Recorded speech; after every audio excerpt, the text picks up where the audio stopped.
Pakistan army اور پاکستانی عوام میں پیار محبت پاکستانی عوام کا فوج سے محبت اور عقیدت کا ایک اچھا رشتہ تھا، لیکن اس پہ کاری ضرب لگی جب رجیم چینج آپریشن ہوا تو عوام نے فوج کے خلاف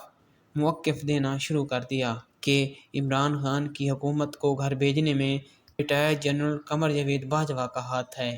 جس سے عوام کا فوج سے وہ رومانس نہ رہا اور اب فوج کے اندر بھی اختلاف سننے میں آ رہے ہیں۔ سینئر صحافی وجاہت سعید خان نے کچھ انکشافات کیے ہیں کہ جنرل عاصم منیر کے کچھ ریسنٹ ڈیسیژن کی وجہ سے پاک فوج کے اندر انٹرنل کانفیڈنس سے ریلیٹڈ ایشوز نظر آنے لگے ہیں۔ حال ہی میں کم از کم ایسی تقرریاں ہوئی ہیں جس کی وجہ سے فوج کے اندر مورال سمیت کئی ایشوز شروع ہو گئے ہیں۔ کہتے ہیں کہ میں نے سب سے زیادہ فوج کو کور کیا ہے اور کئی حاضر سروس افسران سے بات کرتے کرتے اس نتیجہ پر پہنچا ہوں کہ ایک ادارہ جو رہ گیا تھا اب اس پر بھی انگلیاں اٹھنا شروع ہو گئی ہیں۔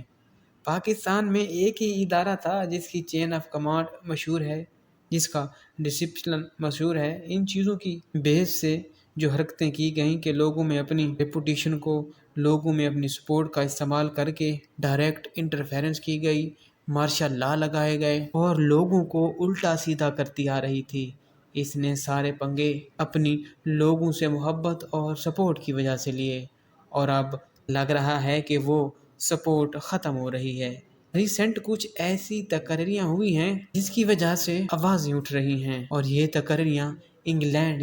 برطانیہ میں ہوئی ہیں۔ لگ رہا تھا کہ جنرل قمر جاوید باجوہ چلا گیا ہے تو اس کی پالیسی بھی ترک کر دی جائے گی، مگر ان تقرریوں سے لگ یوں رہا ہے کہ ایسا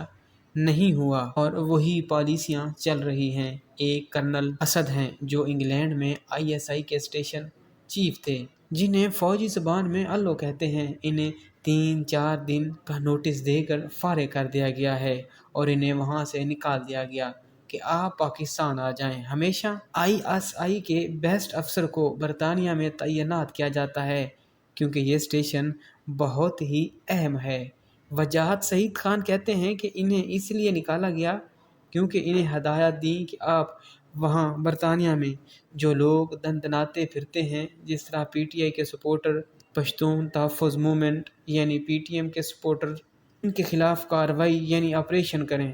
کیونکہ برطانیہ کے رولز اس چیز کی اجازت نہیں دیتے اور وہ ان کے خلاف کارروائی وہاں پہ نہیں کر سکتے تھے۔ وجاہت سعید خان کہتے ہیں کرنل اسد کا ISI میں ایک مقام ہے کیونکہ یہ وہی افسر ہیں جنہوں نے انڈین را ایجنٹ کلبھوشن یادو کو پکڑا تھا،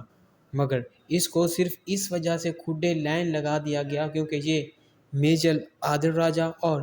PTI سپورٹر کے خلاف ایکشن نہیں لے سکے اور نواز شریف کی فائلیں بھی اس طرح سے پروسیس نہیں کر رہا تھا۔ وجاہت صحیح کہتے ہیں کہ چلیں یہ آپ نے کر لیا، سمجھ آتی ہے کہ انہیں عہدے سے ہٹا دیا کیونکہ آپ کی جو پالیسی تھی وہ اس پر عمل پیرا نہ ہوا تو آپ نے یہ کام کیا۔ لیکن UK میں جو ڈیفنس اکیڈمی ہے، جو دنیا کی کئی ڈیفنس اکیڈمیوں میں سے ایک ہے، جو آج بھی پاکستانی انسٹرکٹر کو الاؤ کرتی ہے اور پاکستانی اسٹوڈنٹ کو ایکسیپٹ کرتی ہے، وہاں پاکستان سے صرف 2 افسر جاتے ہیں، ایک پڑھنے اور دوسرا پڑھانے۔ پاک فوج میں سب سے اہم اپوائنٹمنٹس ہوتی ہیں، جو ٹاپ کا آپ کا میجر ہوتا ہے وہ اور ٹاپ کا آپ کا جو کرنل ہوتا ہے وہ ادھر آتے ہیں پڑھنے اور پڑھانے کے لیے۔ وہاں پر جو بطور انسٹرکٹر لگایا ہے وہ جنرل قمر جاوید باجوہ کا برادر ان لا ہے اور وہ لیس دین ایوریج کرنل ہے اور وہ ٹاپ 5% میں نہیں آتا جو وہاں اپوائنٹمنٹ کے لیے ضروری ہوتا ہے وہاں، اور اس معیار پر نہیں اترتے تھے۔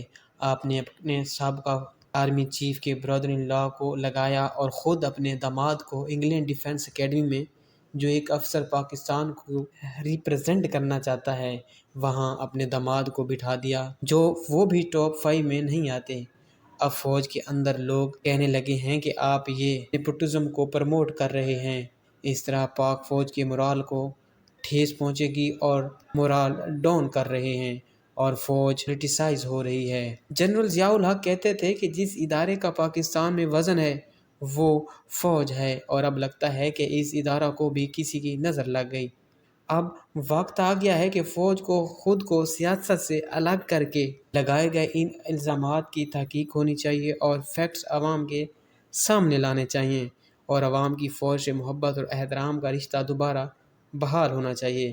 کیونکہ فوج رہے گی تو پاکستان رہے گا۔ بہرحال فوج بھی ہماری ہے اور ملک بھی ہمارا ہے۔ فوج ہوگی تو ملک ہوگا، ورنہ خدا نہ خواستہ، اللہ نہ کرے کہ ہمارا حال بھی شام و لیبیا جیسا ہو۔